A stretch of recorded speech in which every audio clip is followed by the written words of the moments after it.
Hey guys, and welcome to episode 73 of the Pixel Street Podcast, where every week we get together and talk about one of the things we love most, video games. I am your host for the week, John Hansen. Joel Campos got machine gunned down by a cheesecake over the weekend, so he is dead. What a way to go. I know, it's awful, just the many ways he goes out every week. Joining me this week is Connor Kopp. How's it going, Connor? I'm here and I'm not dead, so that's a plus. I know. He actually shows up for the podcast almost every week, so that's a nice plus. I try. I really do. And joining us are two very special guests. Me and Joel both guested on their podcast Respawn Aim Fire earlier in the year. We got Chad. What's up? And Holden. Hello. How's it going, guys? It's going well. Stupendous. I'm having a stupendous ass day. Minus these microphone issues we're having on my end. Specifically on my end. It's all good. Yeah, Holden wants to tank our podcast. He got what he wanted out of me and Joel, and he's like, okay, now we gotta take down those bastards at Pixel Street Podcast. Sabotaging the competition. My mic was working the whole time. I just wanted to screw you guys over. Yeah, man. Really taking out the little guy. But just so everyone knows, you can find the Pixel Street Podcast on most podcast platforms on Fridays, as well as on YouTube. You can now watch the show directly on our Facebook group by searching Pixel Street Podcast over there. Be sure to follow us on Twitter at Pixel Street Pod, where in the past we did a giveaway for any new followers. We're going to do that again. Once we reach 100 followers, we're going to be giving away a game. We're only about halfway there right now, so we don't know quite what we're going to give away yet. As we get closer, maybe we'll run a poll or something. Make it Haze on PS3. Haze Perfect. on PS3 is the giveaway game. Everyone's going to really be clamoring for that.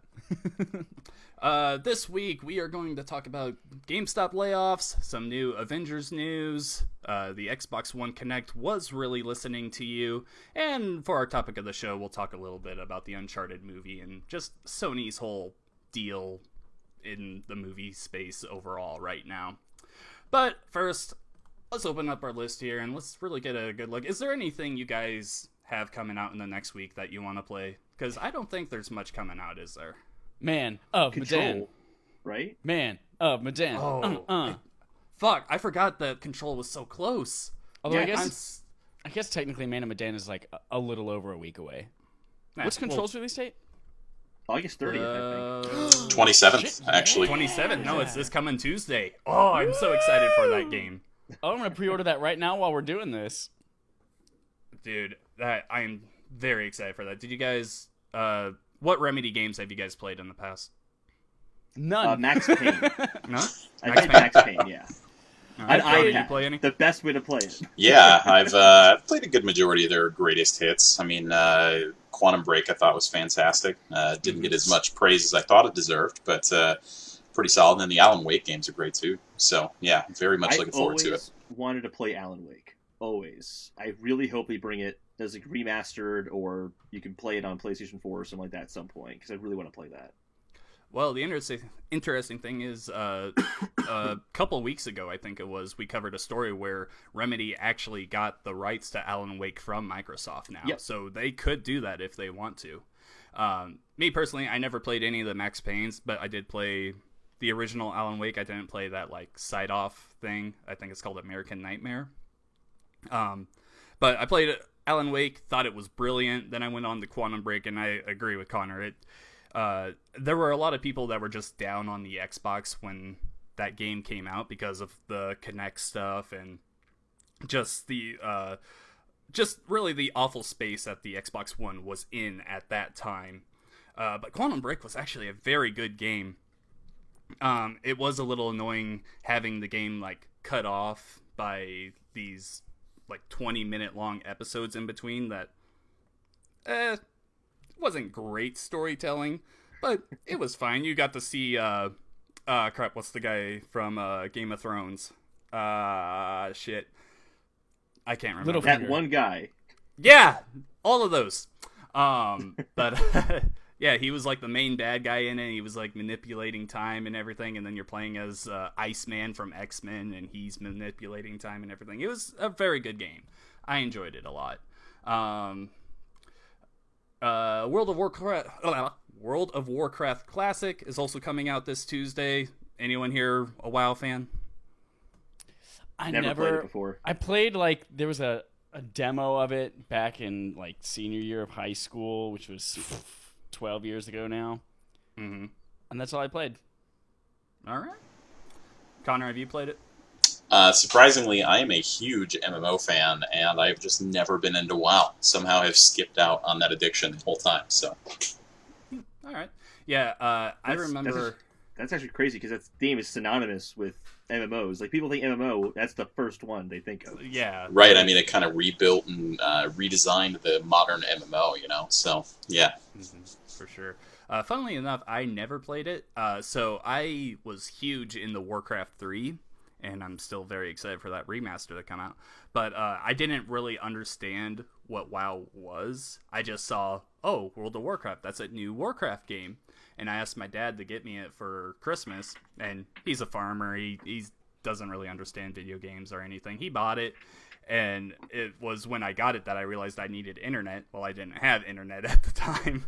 So I was like, oh, so I just put it aside, and I never played it. So I still have, like, the original subscription box and discs somewhere in my house, but it just never got opened, I don't think.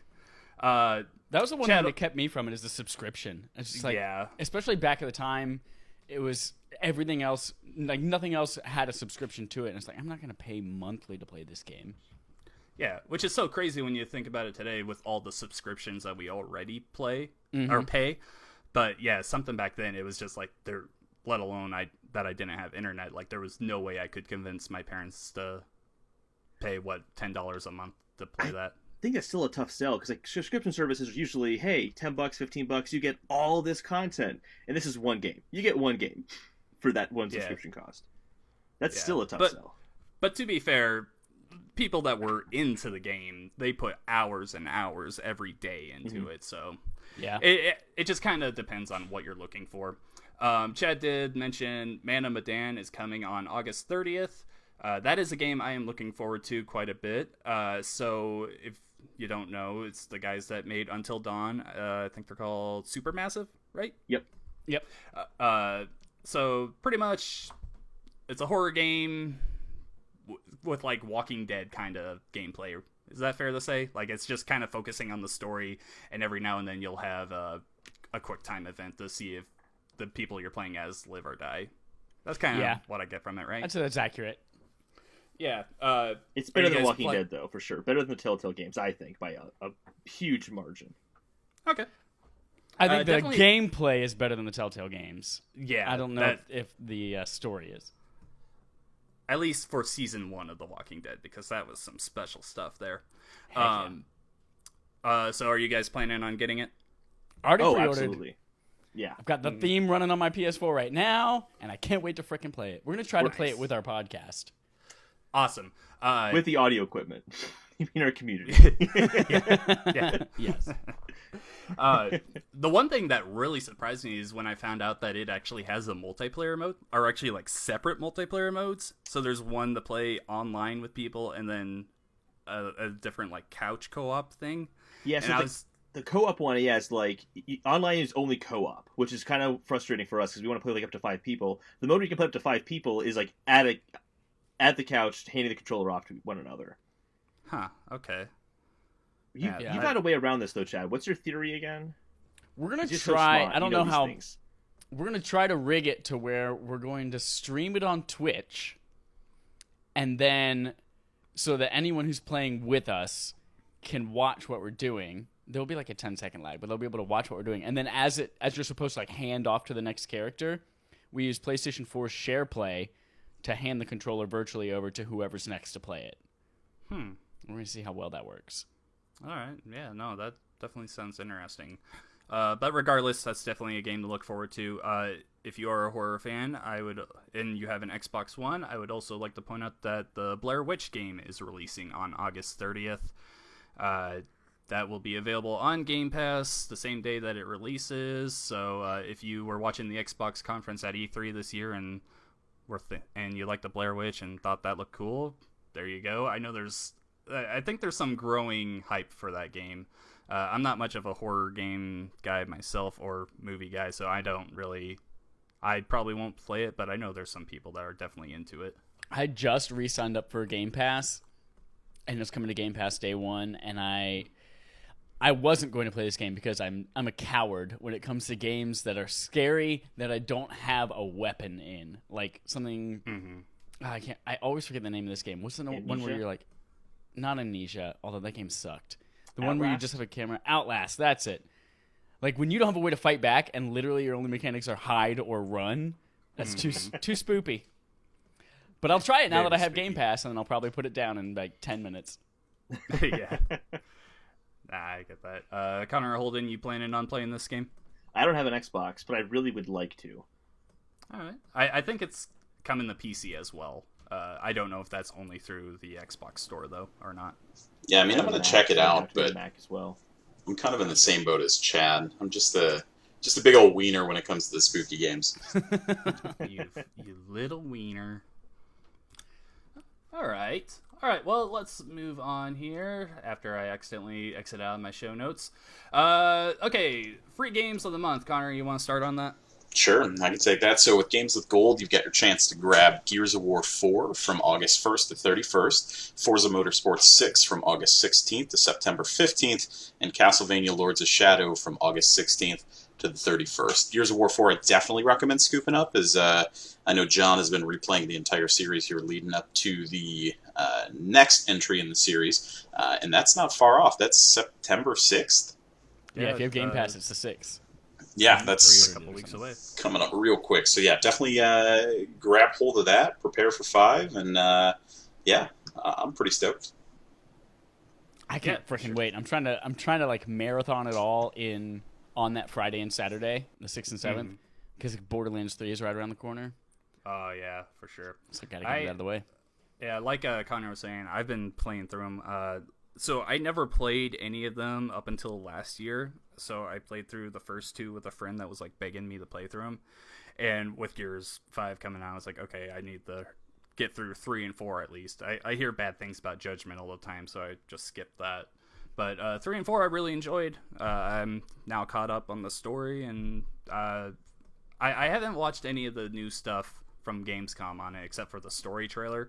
But it looks cool. And everyone knows that the Xbox is really lacking in exclusives so far. I mean, I have all 3 current consoles right now, so it's not that big of a deal to me. I'm always going to have something to play, but it's always good seeing like a studio's one of their big names being released, and I'm just always excited for this kind of stuff. Yeah. All right, on Game Pass, some new games were announced at Gamescom this week. Devil May Cry 5, The Bard's Tale, and Blair Witch are all coming to it. Devil May Cry 5 and Stellaris are currently available. Devil May Cry 5 is on the console version, Stellaris on the PC and console version.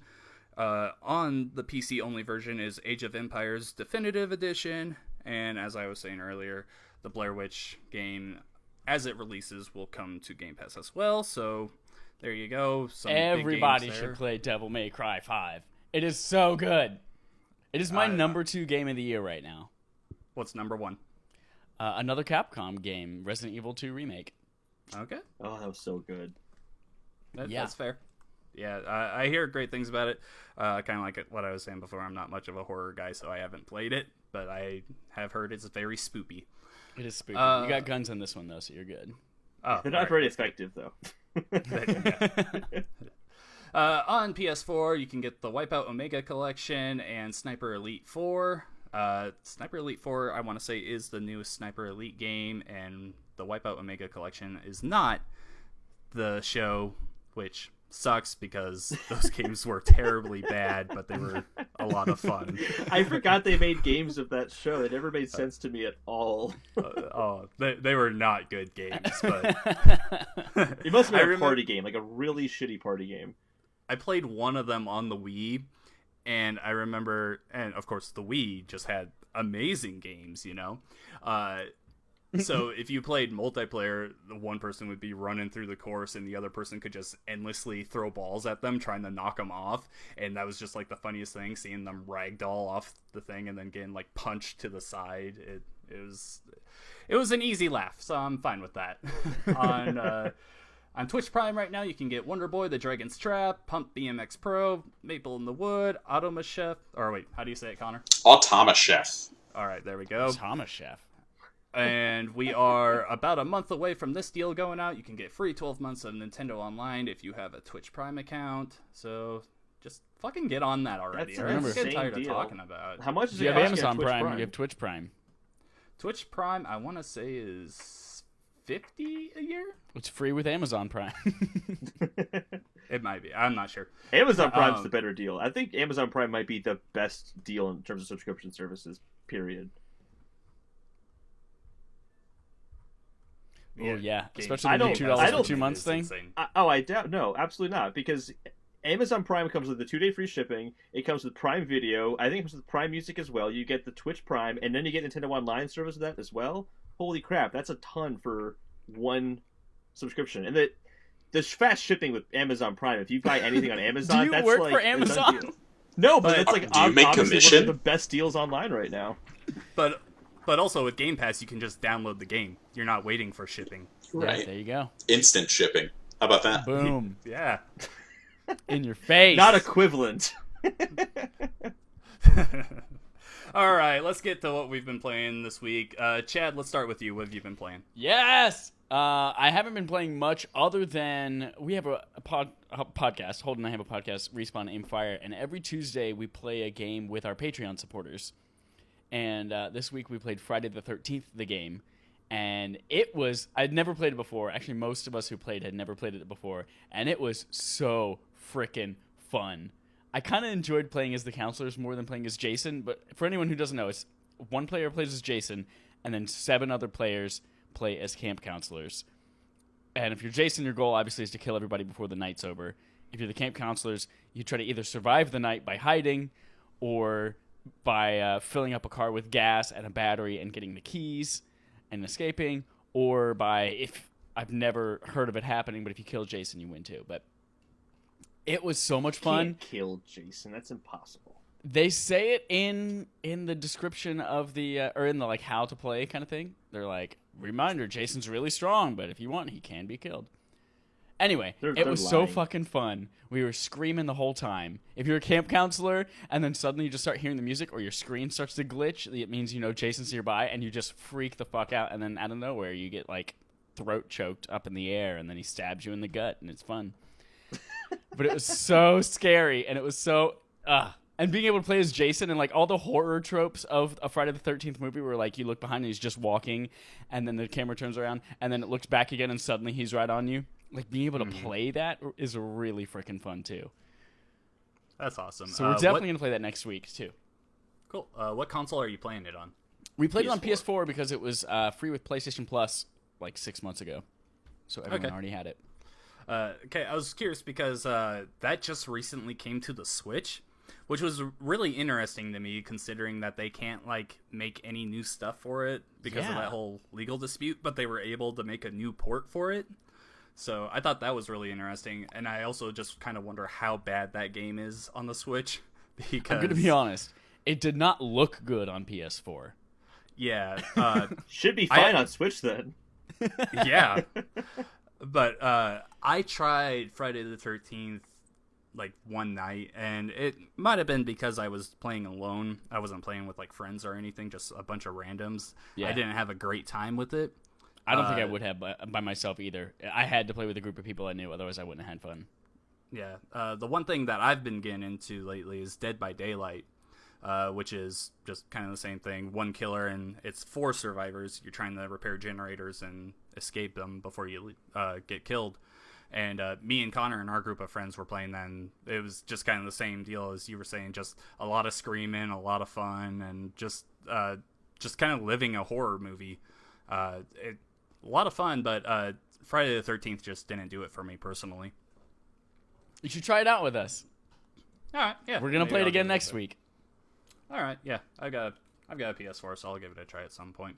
Holden, what have you been playing? I last night downloaded the demo for Dragon Quest XI, which is actually the first time I've ever played Dragon Quest. I liked it a lot. It reminded me. It's very much an older school JRPG. It reminded me of playing Final Fantasy III on my DS way back when I was a kid. And as I'm playing it, I'm like, oh, this is on the voucher program for the Nintendo Switch vouchers, and I have one voucher left. And I'm like, am I going to use it on Dragon Quest? I think I might. Hell yeah, you are. I mean, you might as well, because that's going to be like the complete edition that comes with everything, right? Yeah. It's also a really long game. The demo itself is longer than I thought it would be. I'm still playing it, and I was playing it for a good chunk of time last night. And your progress carries over. Exactly. Way to go, Square Enix. All right, yeah, no, that's the most important thing. No, I would say go for it if you're having that much fun with it. Oh, yeah, plus also the art style of it is really fun. I really like the art style. I can tell that the graphics were definitely downgraded from the PS4. That's very apparent as you're playing it. And they also don't let you play the 2D mode in the demo, and I really want to see the 2D mode in action and kind of see how you can even, like, when the full release comes out, you can do 2D, though, right? Oh, yeah, absolutely, you can. It's just not in the demo. In the demo, it says you can do 3D only. Gotcha. Okay. Yeah. So for someone that's never played Dragon Quest, like Connor, I definitely have, so I know what's going on. What's the difference between 2D and 3D? Is it just kind of like a Sonic thing where you're running in 3D and then it swaps to 2D, or is there any like real difference there? You can play the entire game in 3D, or you can play the whole game in 2D. It's basically all I really know about the difference there. There are some things. Do you know more about this than I do, Chad? Yeah, so they created the game basically twice. Once with 3D models in a 3D world, and then once with 2D sprite-based stuff for the 3DS. Right. That's right, for 3D. I forgot about that. If you bought it on PS4 in Japan, you got the 3DS version for free. Yeah, so you have the ability to basically, at a glance, swap between the 3DS sprite-based ones or the PS4 3D ones. What I don't know, though, is that on the fly, could you be like, all right, just finished that boss battle, I'm going to switch to 2D now and play it for an hour in 2D? Or do you have to start as 2D and continue in 2D? I don't know. I guess we'll have to find out on September 13th or whenever it comes out. 27th. 27th, that's too far. I know. And that's like Link's Awakening is coming out that same, the week before, so it's like... wait for Link's Awakening. Oh, I know. I did the pre-download on that last night, too. It's so good. So it's like, oh, am I still going to be playing Link's Awakening at that point? And I'll be like, never mind, forget about Dragon Quest, because I got Link's Awakening right now. I don't know, but I'm really enjoying Dragon Quest XI so far, at least. That's cool. That's really cool that they like kind of let you play either way. I can't remember hearing of something like that in any other RPG, like a game as big as that. That's really cool. Connor, tell me about your obsession with Fire Emblem Three Houses. It's a nightmare. I literally can't stop playing it. I'm so obsessed with this game.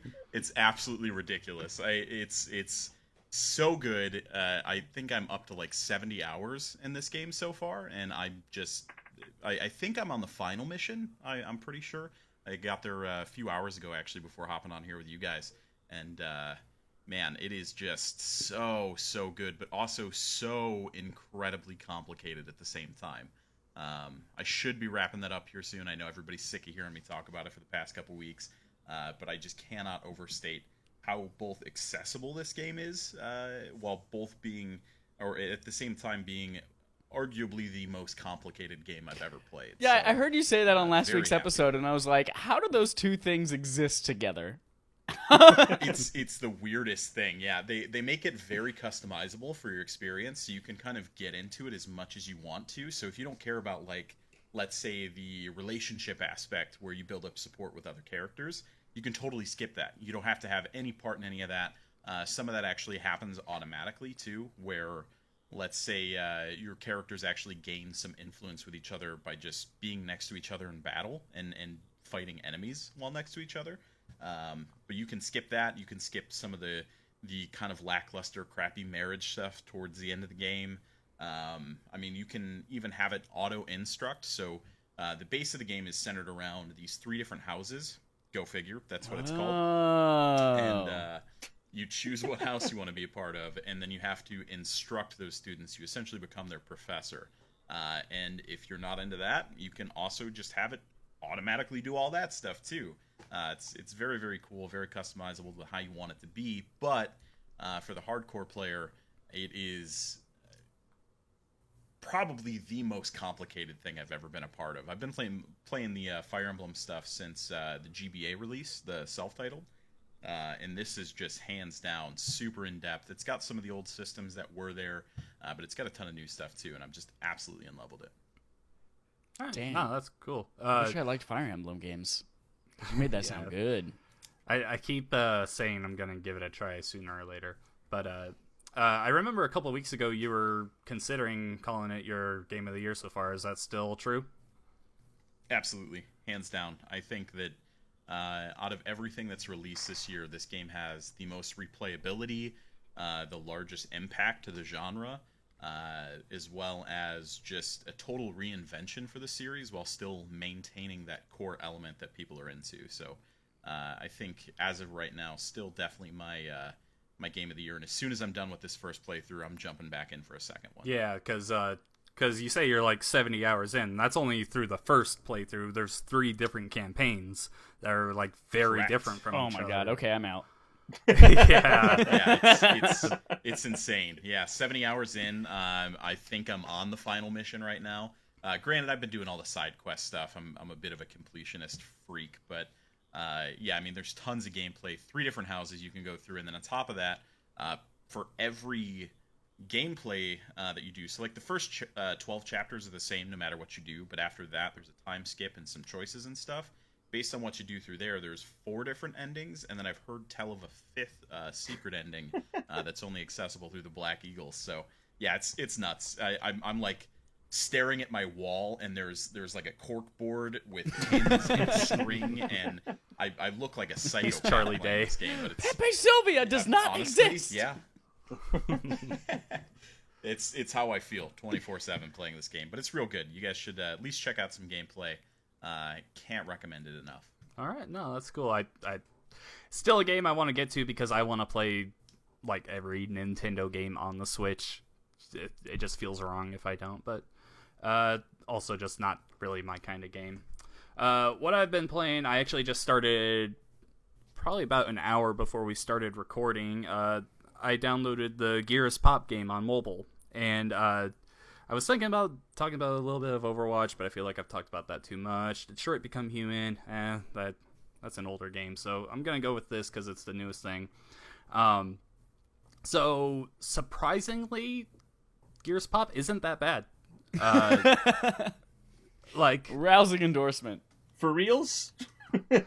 Yeah, I'm downloading it right now.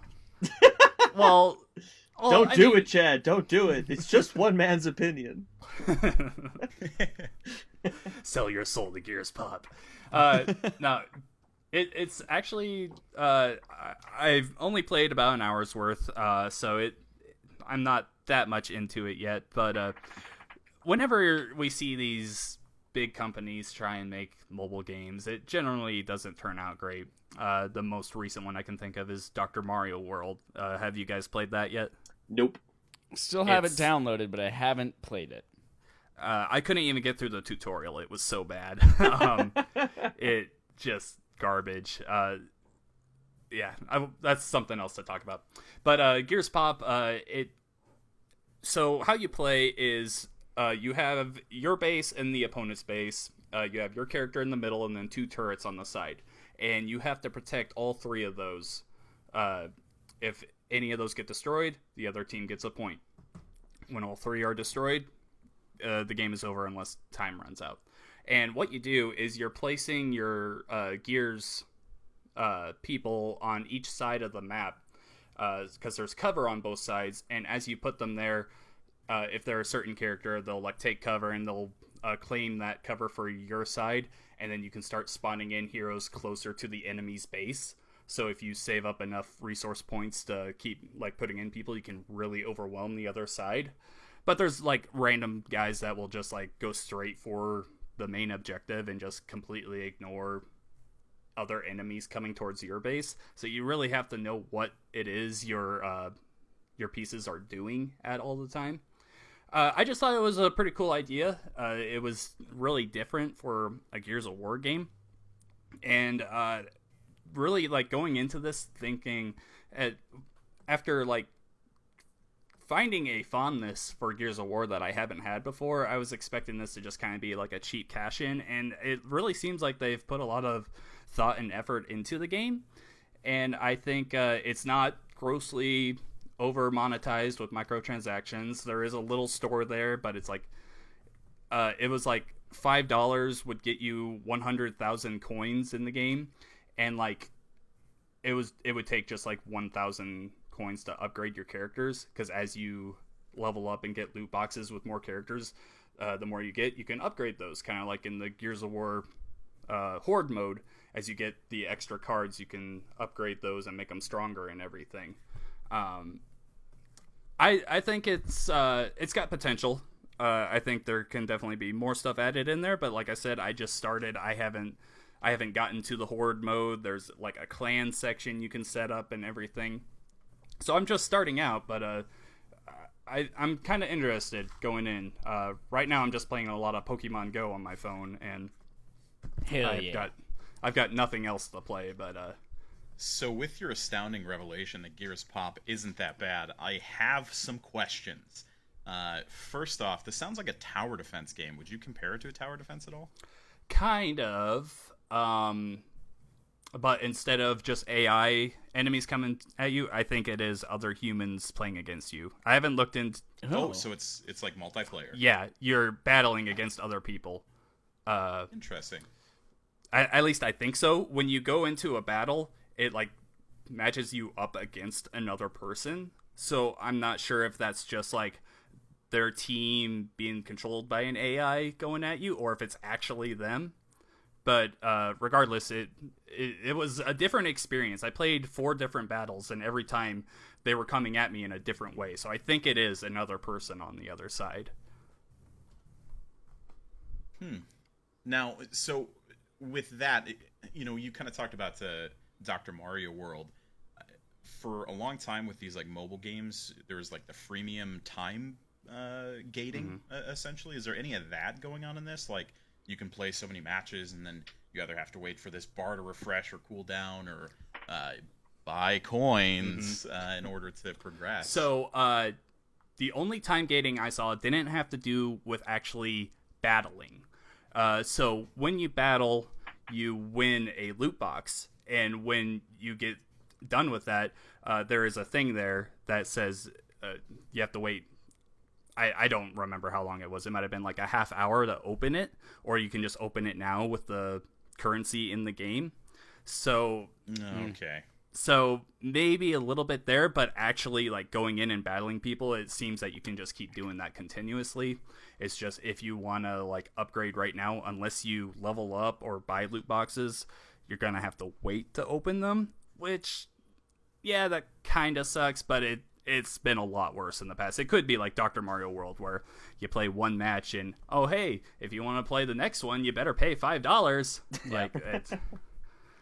Right, I guess it could be worse. It sounds like some of the gating is mostly around rewards and just how fast you get them. I think that's how Elder Scrolls Blades handled it too, right? Like, you pick up treasure chests, but you can only open them so often. That sounds about right. It's like keys. It's a key system or something like that. Yeah. So yeah, there's that. Oh, and also you do earn achievements. Ooh. That is the important thing. You in. earn achievements for That's it. Sold. Yeah. Like I was watching YouTube on my Xbox, and I was just playing on my phone, and as I was doing it, boink, achievement unlocked. I'm like, oh, awesome! So I am down for that. I'm getting so close to 200,000 gamer score, and how many platinum trophies does that equate to?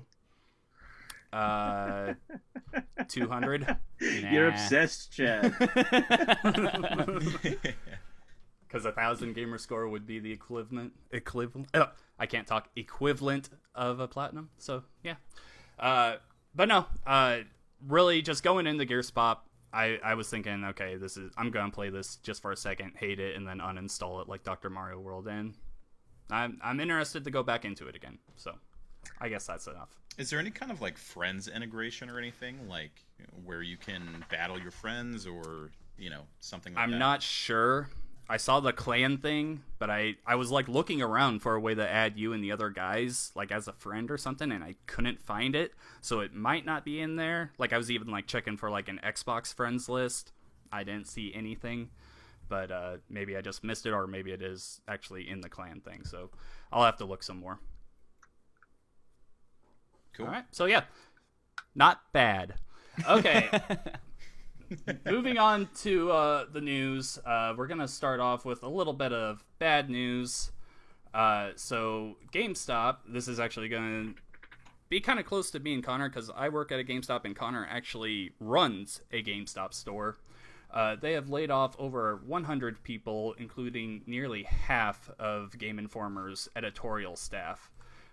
One of those people included, how do you say his name? Imran Khan. Imran Khan. Imran Khan, Yeah. Imran Khan. Yeah. We source him a lot. He does great stuff. He does a lot. Yeah, of him good and work. Surreal Vasquez both are pretty consistent on the GI website. And also, is it Javi Gwaltney? Yeah, Yes. also him. And then Kellen Hilliard. I'm looking at the release they sent out. Kellen Hilliard did such good coverage of Breath of the Wild when that was coming out. Like, he's the one who wrote that entire op-ed detailing Breath of the Wild, like, just before it came out. He's done really good work too. So it's a real shame. They got good people leaving. Yeah, so yeah, as they were saying, these are people that have done a lot of good work. I'm sure they're gonna have plenty of job offers in other places. I know Imran is hosting Games Daily with Greg Miller tomorrow, I want to say. So, and he was being very cryptic on Twitter. Like, he was saying, hey, he's got a lot of extra free time, and people were like, hey, hire him, and he just kept like putting so he might be like a new part-time host there, I would guess, but don't know for sure. Just reading into it a little too much, I guess. But Andrea's gone. yeah, and now she's gone.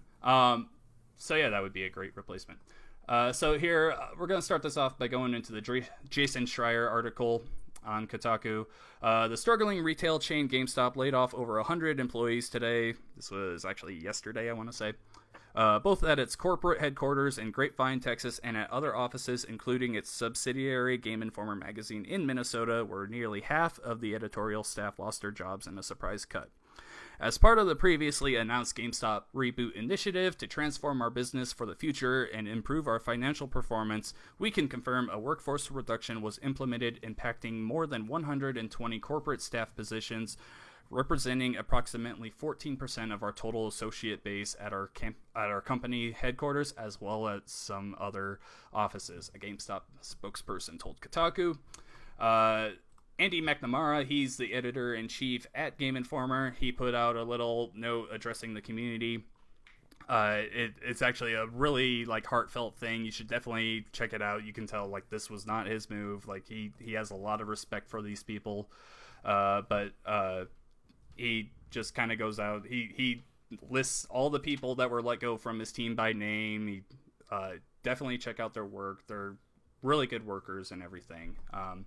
But he said in his addressment yesterday, as part of a GameStop restructuring plan, our parent company eliminated the positions of about 120 employees across its various offices. We lost 7 members of our team, our cohorts, compatriots, and friends out of our 38 team members. They shaped us and made us who we are today, just like every member of the Game Informer team who passes through this company. So yeah, I definitely recommend checking that out. He definitely... I've paid attention to Andy McNamara for a long time, since I was a kid and I first started getting the Game Informer magazines. I like that staff and I like the work they do. I know there's always this bad perception on GameStop as a company, but like I said, me and Connor both work for them, and I personally, they definitely have their issues, but they're definitely... I think they do a lot of good for the gaming industry. Connor, I want to toss this over to you, though. What do you think about all these layoffs? Yeah, so I want to kind of just forward this by saying that obviously I don't speak for the company or anything. I'm not speaking on behalf of them. I'm not representing them or anything. I just happen to work there and talk on a podcast. My thought on this is, seeing the temperature and the climate in the company, this has definitely been coming. This is actually on the heels of another cut that just happened probably about a month and a half ago or so, of another, 70 district leaders, regional leaders, so on and so forth. So There's a lot of trimming around the edges going on, and I think personally, a lot of this stuff is necessary for this company to survive. You know, you talk about GameStop, and a lot of people forget that this is a Fortune 500 company that has 5,000 stores across the world that they currently operate. So it's not a small company by any means. It's not a micro retailer or anything. It is a very large corporation, and you know, personally, I am very sad to see this happen, especially for the folks at GI. You know, that's some top tier industry talent there that I think, you know, will probably find a place to go. But Game Informer has been such a staple in the reviews industry, in just the you know, journalistic community. It's a real big bummer to see anything affect them. And I was really hoping that they'd kind of be insulated from a lot of these problems that GameStop's having. And unfortunately, it doesn't look like the case. I will say that you know, you were talking about how GameStop does catch a lot of flack for some of its policies and a lot of things that happen at different chains and whatnot. And I just want to take a moment to say that despite that, you know, there are a lot of great people that work there and a lot of great people on the ground floor. And I'm sure there are great people up on the top floor. And, you know, my heart goes out to the people that lost their jobs over this, because this kind of stuff is always overnight. You know, they don't talk about this ahead of time. They don't let news get out about this ahead of time. It's essentially an email or a phone conversation that says, hey, you don't work here anymore. And no matter what company you're at, that sucks. That's rough. That's a huge bummer, you know. So very, very, you know, big impactful news here to a lot of people. I don't want to lose sight of that. But I do want to say that I hope this goes towards the direction of kind of transforming GameStop for the 21st century, because boy, it is a company that is not currently aligned with the 21st century. God. I mean, it's sitting on a model of pre-owned games and subscriptions, and you know, it's not really doing anything to innovate and get into the digital market, which is clearly where gamers have shown they want to be, you know. And maybe this is the first step to that. Maybe it's not. Maybe this company closes its doors before too long. I don't know. All I can say is that this news really sucks for a lot of people, and I wish nothing but the best of them. Holden, you have any opinions on all this? I actually used to work at a GameStop as well, as like a seasonal hire, and they were going to bring me on full time, but they closed the store down before they could officially offer me the position. So I've actually been in this myself as well, and yeah, I totally agree with everything you just said. They need to adapt, and I honestly think that we should expect further layoffs going forward as they basically strip down what's not necessary and move on to something else. I think this is going to continue, unfortunately. I think we're still going to see store closings happen as they kind of figure out what their model is. I don't know. I'm really worried about them, and you guys are, you know, on the know better than I am on this, but it seems like they're really trying to go into hobbyist stuff. But none of that's going to have the same markup as the used games. I mean, they've relied on huge profits off of used content and used hardware over new content. And I just don't know if they could find a business model that gives them that same gigantic profit margin. It's going to be a real struggle for them. I'm very curious how they pull out of it. One thing that they have been saying that they're going to do starting later this year is they're going to be running a couple of test stores. One will be focused on esports. It would be like a place where people go in and just play games. I don't know how you monetize that or what would go on there. Like, how would you still... Yeah. Loot boxes. Loot boxes. Microtransactions. Every time you walk in the store, you've got to pay $2. And you may or may not be able to buy a game. You used up your allowance of 5 steps. Would you like to pay $2 and take 5 more? But the other one is like a model where they go towards a more retro style. So they kind of have a retro market, but only online. You can go in and trade in retro systems and games to the store. Not all of them, just some of them. And the store can't keep them. They have to send them off to the warehouse, which I've never understood. I used to work at a company called Disc Replay, which was all about collectibles and retro games. And that business model works, just focusing on not just the new games like GameStop, I think, has been trying to do for too long here. They've been just way too slow moving towards this digital market and just broadening their store with more things. People are still obsessed with the NES, the Super Nintendo, the Sega Genesis. All those things still sell, and everyone wants those games, and they're looking to get rid of the ones that they have in their closet that has just been collecting dust. If it works, take it and just sell it to someone else. You can keep that pre-owned sales figure going and growing, but they just have it locked off in such a strange way. They're like, yeah, we kind of have it, but we don't really want to look too much forward to that. And I just think it's a bad move for them. Like I said, they've kind of said that they're going to be testing with that more, but at this point, you have all these layoffs and everything. My store is like completely in a transition of going to a different district right now. Like, our district leader got let go and we're getting combined with another district. It's just a ton of changes going on right now, but I still feel like they're being too slow at reacting to this. Chad, do you have any opinions on this? I obviously agree with everything you guys have said so far. I just personally think, like, it's such a loss for Game Informer. I don't know how Game Informer will either continue to evolve after this or just slowly bleed out until it dies. But it was just, growing up, it was such, it was what I loved every single month. That was part of one of the reasons why I kept my GameStop Power Up Rewards membership so long, was having that Game Informer. And even up until, I feel like even last year, I don't know if I've heard so much this year, like, Game Informer cover stories were a thing. Like, if they still are. Absolutely. Yeah, absolutely. it's huge. Yep. Like, if it's huge for reveals, it means something in the industry, and losing a lot of top tier staff from Game Informer, I feel like is going to have a huge impact. Yes. What? Huh? He was telling you to stop talking, Chad. You've had enough time. Oh, sorry. Continue. Okay. So, All yeah, right. I think that's going to be a big loss.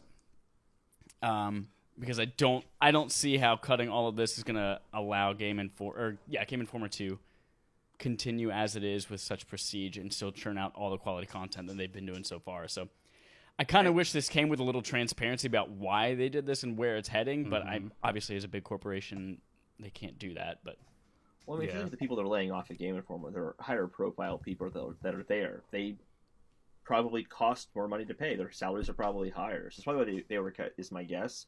But I mean, these people are going to be fine as journalists, I think. Another outlet will pick them up. And I think the big reason for that is that game journalism and journalism in general is really about networking.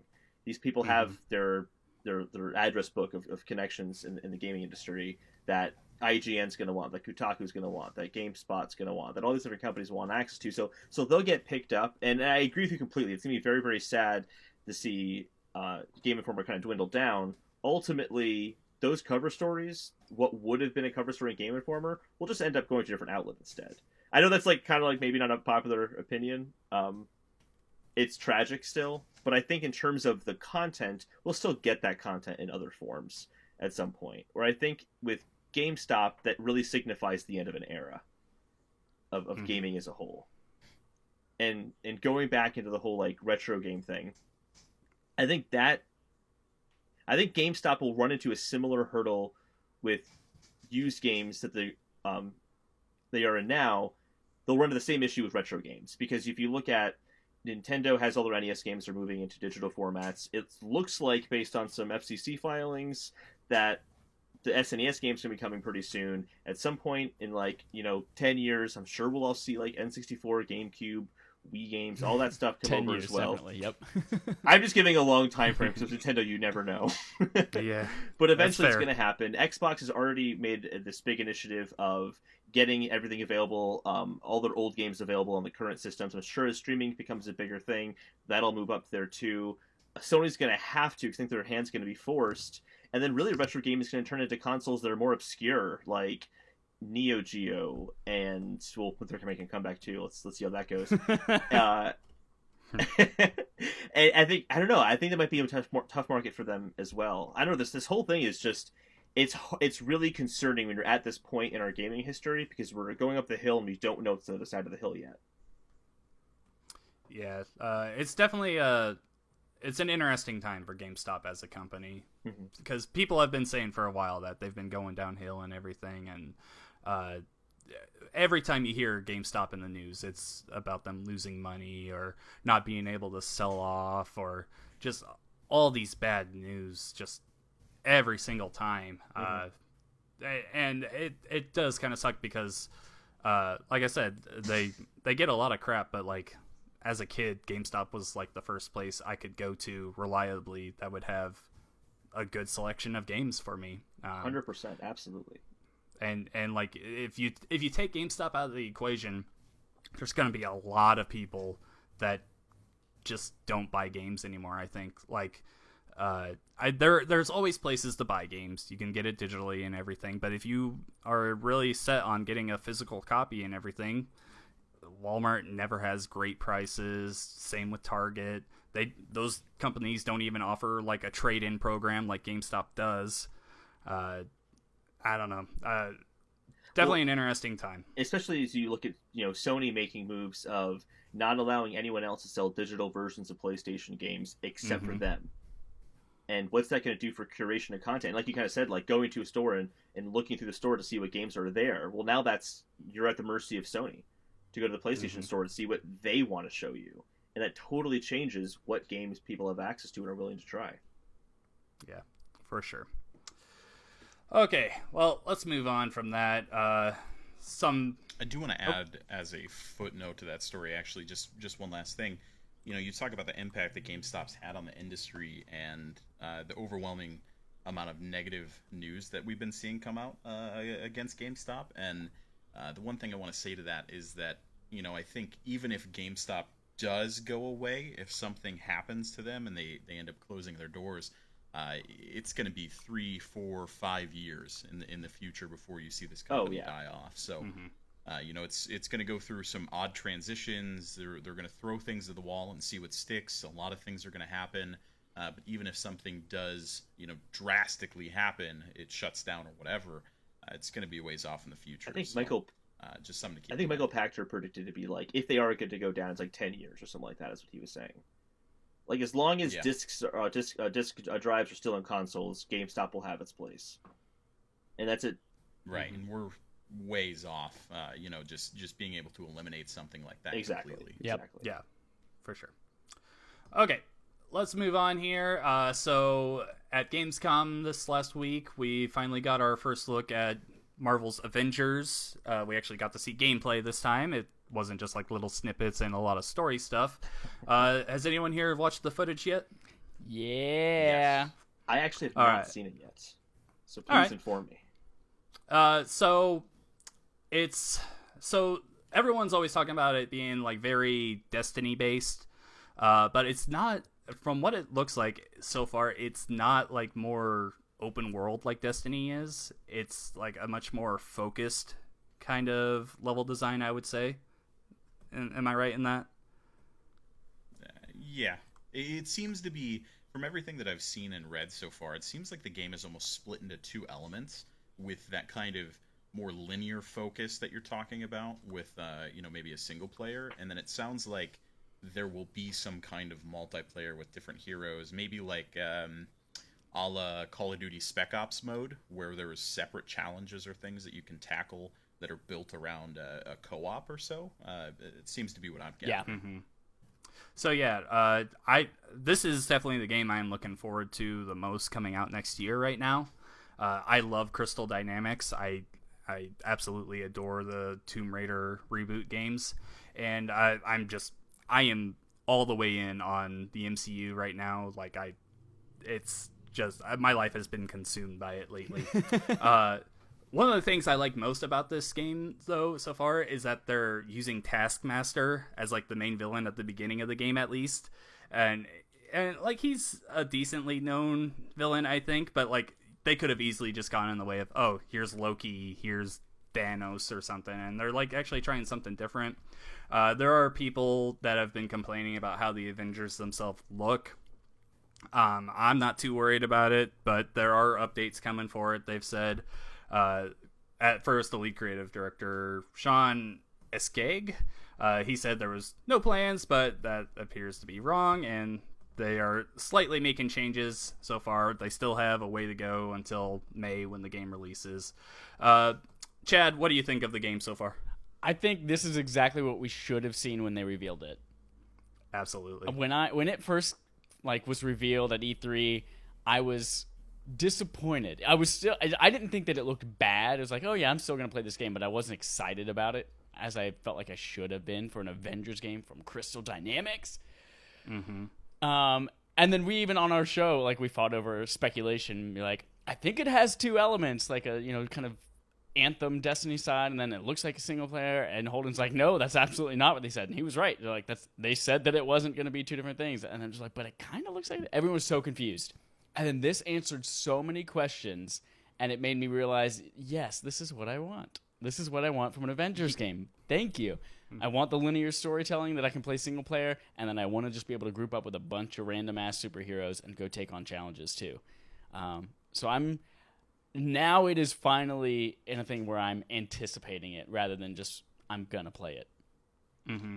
Yeah, no, I was always anticipating it. Probably the E3 showing wasn't great. I agree that this is what they should have shown. I don't like how the bigger games right now are holding off on the gameplay. Cyberpunk 2077 did this last year, where they just held off on the gameplay until later in the year. I'm not crazy about that. You're going to show the journalists, and everyone knows that this isn't ready to come out yet. Just show the game. You're getting more bad publicity around not showing it because you're giving the people the chance to think, why aren't they showing it? What's going wrong with the game? And you're not giving them any room for a positive thing. Connor, what do you think about the game so far? Yeah, so I'm going to be the hot take guy here. I could not have been more bored watching this gameplay footage. All right, how do I remove? So, I agree. I think that the E3 showing was pretty lackluster. I think that it just didn't give us a good idea or indicator of what that game is. I was awaiting more, and let me preface this by saying that I am a huge MCU fan. I think that what they've done with the MCU is fantastic. I love Marvel in general. Spider-Man's my favorite superhero. Rest in R.I.P. peace. Yep. And so that being said, I'm very into this IP. I think this is fantastic, and I really wanted something of this. But watching this gameplay, I just really feel like I'm in 2007, and it's not a good 2007. This game just looks like the blandest character action game that I have seen in the past decade, and I am so unexcited about this after watching this. I don't care about the character models. Of course they're not going to go out and license all the people from the MCU. It's just way too much money. I get that. That's fine. But this is so bland. It's miserably bland, and I don't know if that's just the level or the stage that they're in with the polish level or what it is, but nothing about this makes me interested. Obviously you guys sound to be very different from that take, and I understand that I'm probably in the minority here, but man, I just felt a whole lot of nothing coming from this when I watched this gameplay, and I really wanted to like this. I just can't. I think it's worth noting that what was shown off was the tutorial level from the game. Mm-hmm. So it was teaching you about the mechanics of the game, which admittedly in almost every game is really boring. But I also learned a couple days ago that it's the combat designer from God of War from last year is the one who's doing the combat for this as well. And I was like, oh, that makes me really excited too. I did not know that. That definitely intrigues me even more. Yeah, so that gives me a little bit. I haven't seen the fruits of that so far in what they've shown, but I trust it more now. Oh yeah, for sure. That's fair. And God of War was my game of the year for last year. I thought that it was absolutely fantastic. Hell yeah. The character action in that is absolutely insane. Just way above and beyond from what I expected. And I will say that I felt a very similar way about X-Men Origins Wolverine back in the day. I thought that game looked very bland, but I thought that the action and combat in that wasn't that bad. So I don't know. Maybe this ends up being a surprise. Maybe this isn't that bad. I can't help but escape the feeling that this doesn't look that impressive. Let me ask you guys: was the gameplay similar to the leaked gameplay we saw like a few weeks ago? Was it the same thing? I didn't watch the leak stuff, so I can't say. Yeah, the leaked stuff is the stuff that is now public, and then there was some behind closed door stuff that people are talking about, which is they like, oh, now you have like Anthem style not open world, but big environment areas and the solo stuff. That's the stuff that like people are reporting on, but they didn't really show. Okay. In that case, I very much agree with it looking boring, but when I saw the leaked gameplay, at least, it elevated my expectations still, even though it looked kind of bland for me as well. Because I think that not only was the E3 announcement lackluster, in my opinion, it was one of the most confusing, worst introductions to a game I think I've ever seen. Where we left it going, well, what even kind of game is this? I feel like all we know about it is that it's an Avengers game and it has a cool cast. And that's it. And I think Chad's right. That's what we should have seen before. Matter of fact, it should have been flipped. Like, we should have seen this first and then now been like, oh, by the way, here are the actors who are... Yeah, here's the story. Here are the actors that are going to be in the game. And then it would have been like, good, big new story at E3, big new story now. And it's just, the whole marketing has been totally botched. But because I was super harsh on it during E3, which is I think where a lot of Chad and I's disagreement was on it, because I was just very, very, very harsh. But because I started at such a negative place, I'm feeling warmer to the game now. Doesn't mean I'm going to buy it next year. I'm definitely not going to buy it, but this makes me feel better about the game still. I think Chad nailed it with its tutorial section. This could get really good as it goes on, and I think that, like, for example, this is an odd comparison, but like, we played Borderlands 2 a few months ago for our game nights, and I didn't really like that game that much, but I liked playing with my friends. Mm-hmm. And I think if these kind of multiplayer aspects to the game turn out to be fun to play with your friends, and it's just nice to kind of play with your friends with that, it could be fun. It could be a good game. But they still have a lot to prove, I think. At the end of the day, that's really what this game has to nail down is if it's going for that kind of like Destiny multiplayer thing, it has to nail down being fun with your friends. Mm-hmm. And if it can nail down a single player experience as good as the Tomb Raider reboots games, that's just an awesome topping on the cake. But that's really the thing with Destiny that I think keeps bringing people back. I'm not much of a Destiny fan personally, but like Connor and a group of our friends, like one moment they're talking about how much they hate it, but they keep going back to it because playing with friends is still inviting enough for them to keep going into it. So if they can nail something like that here, that's awesome. I think especially what I like most about this is that it's not just the Avengers. They announced at E3 that the Guardians of the Galaxy are coming. In the gameplay that they released here, they show Miss Marvel. It might be before she gains her powers. I really don't know her backstory or everything. But it definitely looks like they're going to be like expanding the roster as time goes on. And what I like about what they've shown so far, what really makes this stand out for me is that the player you're playing at all the different moments, their gameplay is very different. You have Hulk like climbing on walls, picking up vehicles and throwing them, Iron Man flying around and blasting people out of the sky, Black Widow just turns invisible at one point while she's fighting Taskmaster. Like, it's just completely different stuff, and that's really where I think Ultimate Alliance 3 fails, because while they all have their different abilities, you can swap them out and they do essentially the same things. This game just really needs to knock down that exclusivity kind of feel to each character. I concur, Doctor. Oh, yeah. All right, let's move on to our final news story. We're running a little bit long here. Connor, you want to take the last one? Sure. Are we skipping the greatest news story that we have? I forgot about that. Let's do the Connect one first, and then we'll quickly do the last one.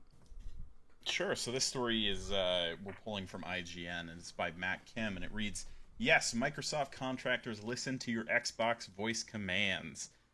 As if that surprises anybody. Article reads, "Microsoft did indeed have humans listen in on the occasional Xbox voice commands, according to a new report.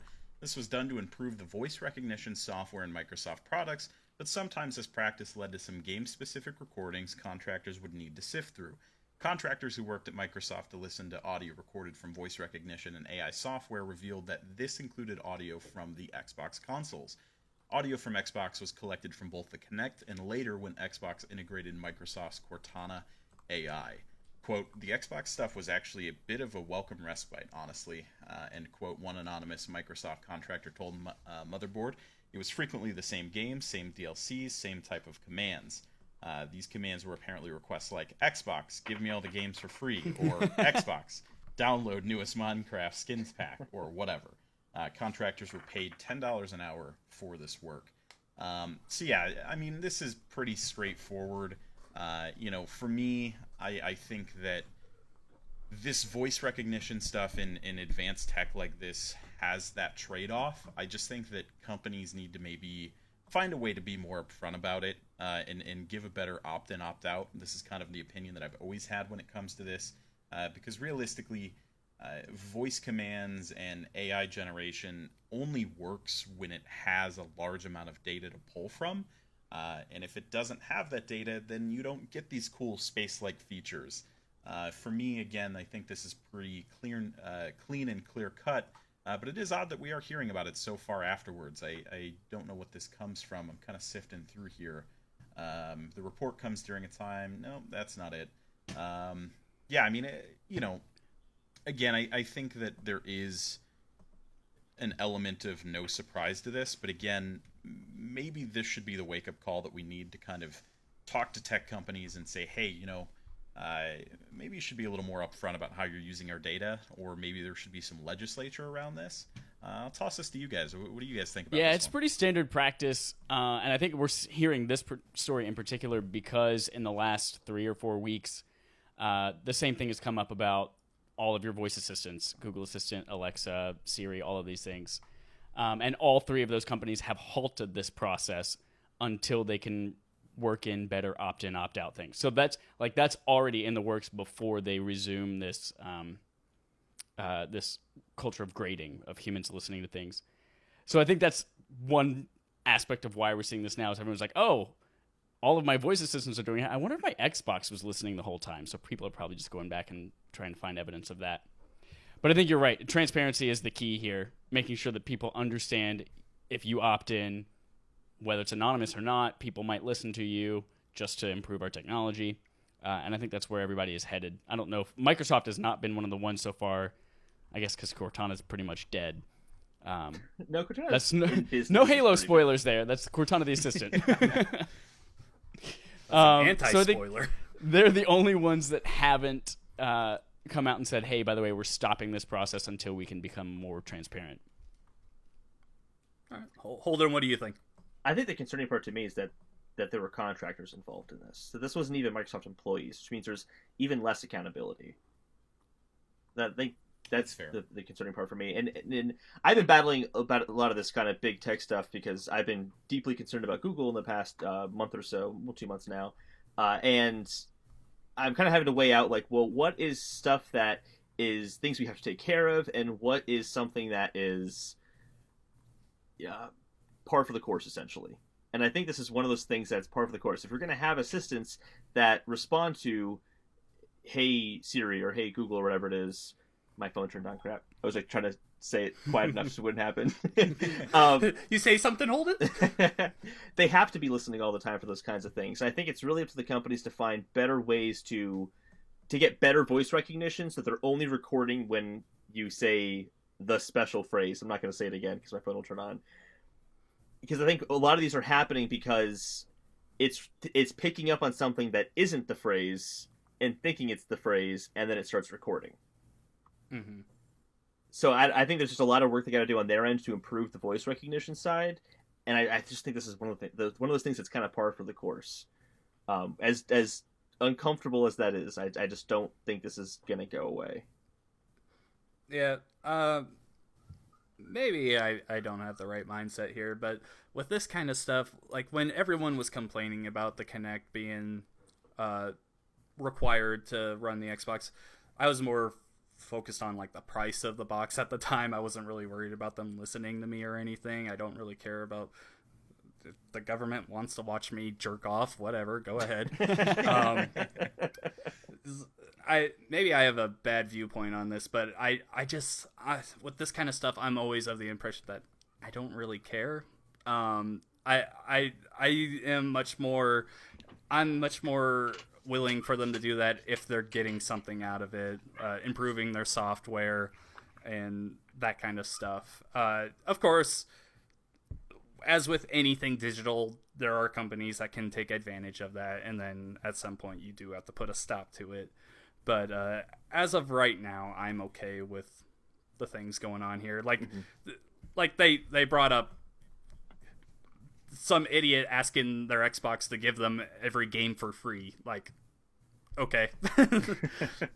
Yeah. So I will say that I pretty much agree with that. You know, I think it's kind of creating an issue out of a non-issue, and maybe that the problem lies in more understanding. But personally, I think for me, what we should be turning to is things like being able to disable these features. Because in the past, especially with Cortana, Microsoft has been very adamant about not letting you do anything with that thing, and only recently allowing giving a toggle in a recent Xbox update to turn that off. And I think that may be a bigger problem in the case of like opt-out, is that in most cases it's not available. It's kind of like, oh, you want our product? Well, you have to deal with all this stuff, you know, and that's a frustrating thing that I think, again, is something that we should really be centering around more instead of complaining about the Kinect hearing your disgusting Cheetos habit, you know.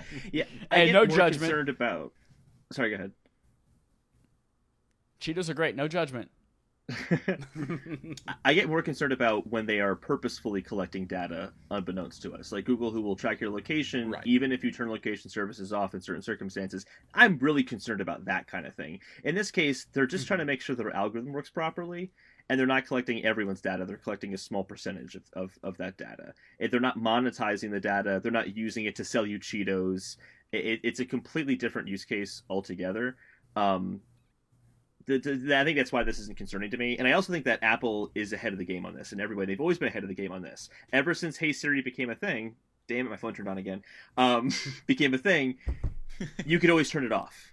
You would always have the ability to turn it off. I had a Pixel phone for a year, and there is no way to turn off OK Google. You cannot do it. You have to have it on. And that's where I get concerned. Right. Is why do you have to have that on? I don't want that to be on. If I have my Google Home in the same room using my phone, I only want my Google Home to turn on when I say, okay, Google. If I want to use the assistant on my phone, I'll just squeeze the phone and use that squeeze feature to activate. But Google didn't give that option. Apple has always been ahead of the curve in this stuff, and I think they're kind of a good model to look at for moving the privacy conversation forward. I think at the end of the day, it comes down to the consumer. You have to know what your device is capable of, and and if you're okay with that, awesome. If you're not, then you can choose something else. Just do your research, and what you are comfortable with, purchase that. Like, that's just what it comes down to, I think. All right, Connor, take the last thing. All right.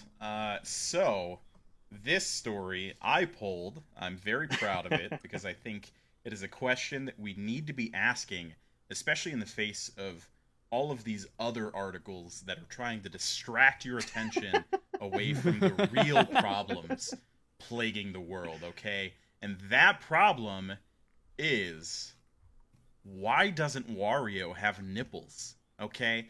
I'm asking this question because in the new Mario and Sonic at the Tokyo Olympic Games 2020... Exhibit A! When Wario is on the stand, he has no nipples. Why is he the only character, bar somebody who's going to email me about another character that doesn't have nipples? Why is he the only character that doesn't have nipples in this game? I don't understand. It's not fair. It's mischaracterizing Wario, and I'm pretty sure in one of those Wario games there were definitely a nipple somewhere. Somebody fact check that. I want you to double check. Don't actually, because that's a whole lot of game to play through, but it's a weird thing. It follows things that Nintendo has done weirdly for a long time. And in fact, come to think of it, I don't think Mario has nipples either. Or is it a belly button? There was a story about this like a year ago when Super Mario Odyssey came out. Does anybody remember Yeah, actually, I want to pull the picture right now. 'Cause he had a bathing suit on. He does have nipples. He does. Yeah, he does. Mario does. Is it the belly button then? He doesn't have a belly button? Yes, but his trunks might be pulled up enough that it's covering it. I'm looking at the picture right now. I'm going to go ahead and draw attention to the fact that Nintendo has a warehouse in which they bring these characters into slavery and cut off body parts and sell them in the black market. That's my hot take. I'm sticking to it. That's all I've got to say. Simple Save the nipples! Save the nipples. You're right. Free the nipple. Thank you. It has Have been a good freed. day. It's no longer on his body. It's freed from Mario. Yeah, it's free. Dobby's It's a free to free live its elf! own life. That's fair. We never asked what the nipple wanted, and you're right on that. Here's the Well, thing: we if do you not- look at Wario, you know if he's got nipples, they're gonna be like oddly shaped. They're gonna be way too big for his body, and they're gonna be the color of his nose. And it's gonna. I was be just going to off-putting say they're look going to be at. the color of his nose. Yeah, it's gonna be They really like gross to protrude look out at. as much as his nose. So they're like, we That's just gotta somehow censor more it. disturbing than him not having nipples. There's a very simple know. explanation to this. He just has some serious ghost nipples, and they just couldn't be captured on video, and that's why we can't see them. Ah, that's what it is. Maybe. That's what it Yeah, is. that- And he they're has just that tiny. It's tiny little nipples. You know, come to think of it, if you look at Wario head on, he kind of looks like a Goomba. I don't want to wearing a look at helmet. Wario head on. Just listen. Stare into his non-nipples and tell me that he doesn't look like a Goomba wearing a helmet of his head. Okay? He might be. Wario's a Goomba. That's it. Listen. That's why. Listen, he's Linda. Wario and not Mario, because he's flipped upside down. That's the answer. Nailed it. So, Can we talk about something else now? Wario's nipples. But then Wario's- also look at his feet. His feet kind of look like Pop Tarts. yeah.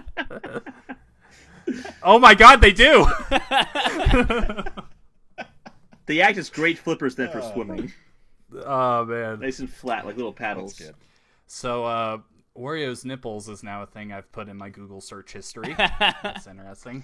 And a human has reviewed that. Hashtag Wario's nipples. If you're listening to this podcast, we want to hear from That's what, when this goes up, that's what hashtag is going with it. you. Perfect. All right, let's get out of the most important news we've had all year and get into our topic of the show. This week, Chad and Holden wanted to talk about...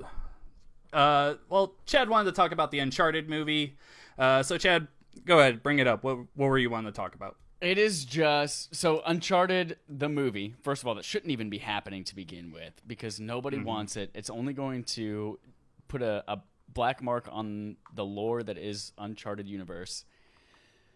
But this thing that's been in development for what seems like 10 years has yet another director gone. Dan Trachtenberg, who was on to direct this film that was supposed to be like the young version of Drake and his adventures with Sully after they first met. He's now gone, and they're looking for a new director. They're keeping the release date of next year, and they're just hoping that they find a director who happens to maybe already be on board with the script that they've written. Tom Holland's still apparently on board to play Nathan Drake, but it shouldn't happen.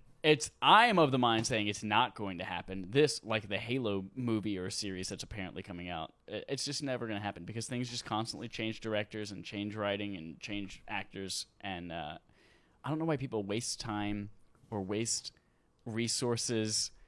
Like all of these actors and writers and directors could be doing good things instead of trying to make trash movies. I don't understand it. I think both those are going to happen. And I'll give you two reasons: Detective and Pikachu.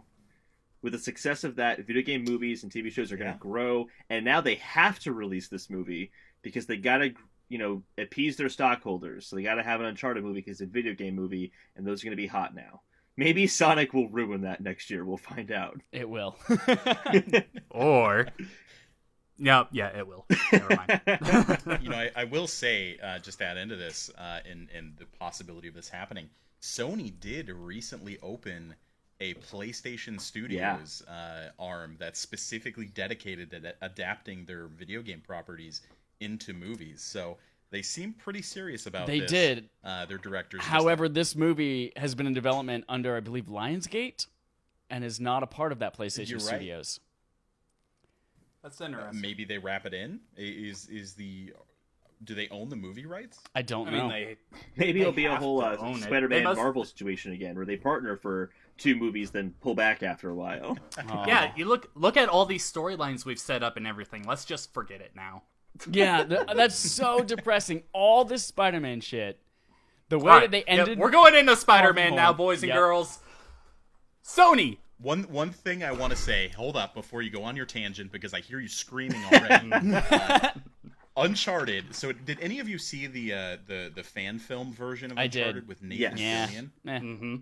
So I thought it looked at least passable. Yeah. I thought it was at least acceptable. They did some wonky stuff in there that, camera sequences, all that I thought was really dumb. But Fan film. if you're going to do one of these, please just use Nathan Fillion. He's kind of overweight now, and he looks like he's out of work. Just hire him. Just make it after Uncharted 4. Yeah. Coming There you back go. from He's, retirement. Yeah. even older and still on a beach. It'd be Hot like a take, cross I'm between not a Nathan Fillion Drake fan. and Mr. Incredible, like being overweight and not ready to be a superhero. But he's Don't doing it enjoy me anyway. either. Oh, perfect. That sounds awesome. All right, Spider-Man. All right. John, tell us. Oh my god. All right. So there's some conflicting reports out there right now. Everyone knows about it. The Sony and Disney are having issues coming to a deal to keep Spider-Man in the MCU. There's talk that Kevin Feige has been taken off of the producing role for future Spider-Man films. But Sony is saying that's Disney's decision, which doesn't really make sense. But I'm not much of a Spider-Man fan, but this is just such a bad move on Sony's part. So I tweeted about this, and I was saying that Homecoming and Far From Home are personally my favorite Spider-Man movies. I do 100%. have a fondness for the first 2 Tobey Maguire Spider-Man films, but I think Homecoming and Far From Home are just so far above those. I love his inclusion in Civil War, Infinity War, and Endgame. Like, it's just amazing. I just don't see how you are Sony and you're coming off of Far From Home, which has been one of their most best-selling movies ever in theaters. It was their highest-grossing Spider-Man movie yet. Endgame was literally the biggest movie ever, and you're not doing whatever you can to make this deal get done. I get that there's like some thing in there that like Disney was making like 5% off of what's it called? First day gross. Yeah. So they get and 5% that was of however much money it makes on opening day. Yeah, and they wanted 50%, which And and there's a totally lot of fair for just the first day. It seems totally fair. Well, they wanted 50% of revenue, which is different than Yeah. the gross from the first day. Gross from the first day is like, even if it's not profit, even if that cuts into like whatever you guys spent to make the money or to make the movie, we still get 5% of whatever that is. But then they were like, we wanted to change this to be 50-50 profit split now. Was there not part of that too of also putting the work to like 50% of the work to be split between them as well? Yeah. Yes, and the production costs as well. That's important to note too. Disney was willing to split that between Sony, because I think right now it's up to Sony to fund them. Yeah, I want to say pretty much Disney has really only helped with like planning the story, and I don't even think they did the casting. I think that was all on Sony too. So it's been mostly Sony thus far, which is you want to talk. Everyone wants to talk shit about Sony Spider-Man movies in the past, and so you do have to give them some credit here. But I just really Venom and the Morbius movie, like if they just take Tom Holland, who is signed for 2 more Spider-Man films with them, and just throw him into that universe now without any explanation and just completely going away from everything Far From Home has set up with him, with J.K. Simmons, and I'm not gonna be the next Iron Man, I'm gonna be just Spider-Man, and now he's known and everything. Like, on both sides, this is just, it's not good creatively. I think it's a stupid decision on Sony's part, even though they still make a ton of money from it because it is Spider-Man. I'm mad at Sony about it right now. Like I said earlier, I am all the way in on the MCU at the moment, and I just don't want to think about like here in Phase 4 we get to a point where we have to explain why Spider-Man isn't a part of anything anymore, but they can't say his name, they can't mention him or anything, just like come in and be like, hey, where's the kid? What kid? Oh, okay, guess we'll just move on. Like, it's just gone, and he's been such a big part since his inclusion in Civil War. I don't know, maybe I'm going on too much about this. What do you guys think? No, They're exactly going to do that. They're going to take that Venom that, like, surprisingly did a lot better than they thought it was going to, but had terrible writing, but was still kind of a fun movie because Tom Hardy pulled it off. But they're going to take that, and they're going to be like, oh, now we have access to Spider-Man. We're going to put him in that, too. And then nobody gives a fuck about Morbius. Let's make people give a little bit of a fuck about Morbius. And they're just going to plug him into a really shittily written, shittily rushed movie. And it's going to go right back to, like, Spider-Man 3. It's going to go right back to that kind of quality, and everyone's going to be really upset. And it's going to suck. I will say that I do have some valid concerns about, Disney kind of monopolizing every IP to ever exist, because they've become such a ridiculously large multimedia conglomerate at this point that they own damn near everything. It's absolutely insane. And I will say part of me is kind of happy to see Sony stand some ground, but I really feel like this is the wrong fight to fight. I agree with John that basically anything you make at this point that's a continuation of the current Spider-Man narrative is going to sell gangbusters and just make stupid amounts of money at the box office, even if it's garbage. And I just can't believe that Sony is at a place where they're just not willing to make any sort of deal whatsoever, because I've got an article up here that says second round negotiations, Disney was looking for a 30% co-financing deal. So still 50-50 production costs, but they only take 30% of the total gross at box office, which, again, sounds like a fantastic deal. I understand that, Sony owns the rights to Spider-Man or whatever, but it's just insane. Apparently Sony hates money. Yeah. I think they hate Holden, what do you quality is the bigger thing. They like money. That's why they want to keep spending for themselves, because they think they can make money off of it. But I really think they're ignorant enough to think that people will still follow along just because it's Spider-Man. People will catch on that it doesn't have that Marvel feel to it. That's a very important part of the Marvel movies. Is it Feige or Feige? Feige.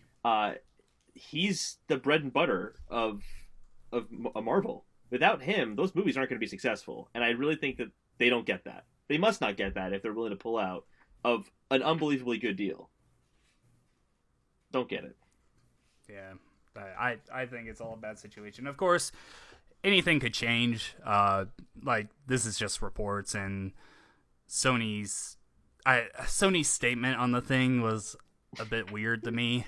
Yeah, like they were blaming Disney. Yeah, I saw that. Yeah, and about like pulling Kevin Feige. I'm like, why would they? No, that doesn't sound right at all. Whatever. We don't know what's really going on yet. They also implied that Kevin Feige, he just has too much going on. Yeah, because Kevin Feige was like, busy. I can't handle Spider-Man, you guys. Drop him off my plate. No.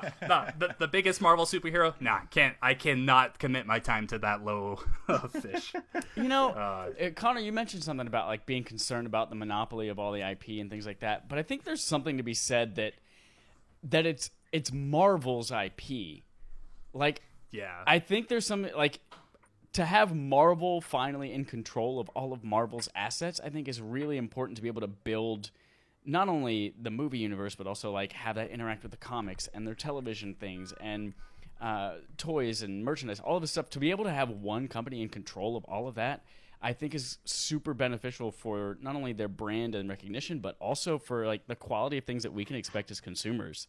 If I can go and see a Spider-Man movie or a Venom movie or now a Fantastic Four and a Mutants movie and see and know that this is going to be hooked into that or that they're all related and I can expect a similar quality from all of it because it's coming from the people who created it and care about its success, like, I think that's worth it.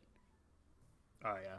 I agree. I do think that when Marvel kind of started selling off all their properties to stay afloat, it was a horrible situation, that they got themselves in, and to split some of the biggest name heroes at the time, Spider-Man, the X-Men, all of that stuff is just wild. But, having it back under one umbrella would be fantastic. And I guess even if it's under Disney, that would be an acceptable loss.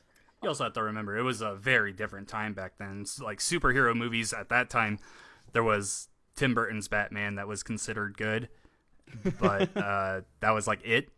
So they had the okay to just sell off movie rights and be like, okay, this isn't going to become anything anytime soon.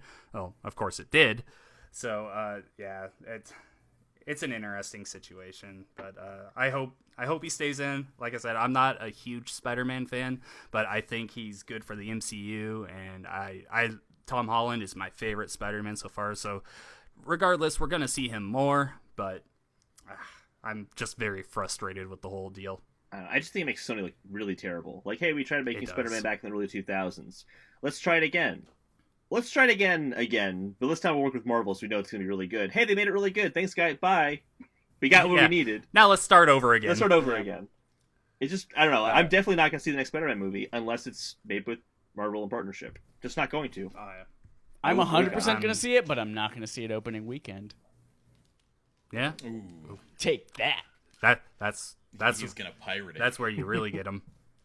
I'll watch it when it All streams right. on Netflix or whatever Sony streaming service that exists at the time, most likely. Yeah, for sure. It won't be on Disney Plus. Nope. Ouch. All right. Well, that does it for episode 73 of the Pixel Street Podcast. Thanks so much for joining us. Chad, where can the people find you? Find me on Twitter, on Instagram, on anything but Facebook, at Chad Mike Innis, INNIS. And then also check out our gaming podcast, Respawn Aim Fire. You can find us on Twitter at that same thing too. We'd love to have your ears next to our lips where we talked from. That's it. Yeah. Holden, tell me about you. I'm at Twitter. I'm at Holden DePardo on Twitter. I'm at Twitter. I own Twitter. And then also, like Chad, I'm on Ad Respawn and Fire. We also have another podcast, kind of just more general, whatever, called Affable Idiots with the lovely Jesse Neal. And you can catch me there. Connor, where can the beautiful people find you? I'm painfully uncomfortable by your whispering, and the people can find me on Twitter at Birch. That's with no I, BRCH. I'm also on Mixer. Twitter, The Real Birch. Just changed my name not so long ago. Darn copyrights. I'm also on Mixer as Birch, again with no I in team, so there's no I in my name. But I'm in you. Sexually. It's disturbing literally every time you do it. Every single time.